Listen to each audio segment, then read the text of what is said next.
Hello guys, welcome back to this channel. In today's video, I'm going to show you how to unlock the lace bow in Heartopia game. Okay, let's get into it guys. The lace bow is the part of the simple school style set. Okay, this one. And I haven't unlocked this item yet.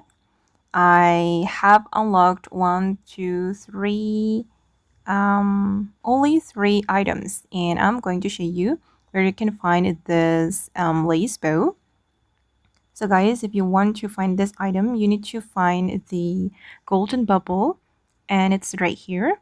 You can go to the flower field and track Fernie, and it's in front of Fernie building. Okay, right here. And to climb this stand, you can use your car like this, and then I'm going to pop the bubble to unlock the lace bow.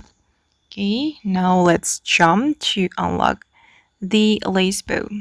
Okay guys, and that's how we can unlock the lace bow of the simple school style set in Heartopia game. I hope this video will be useful for you.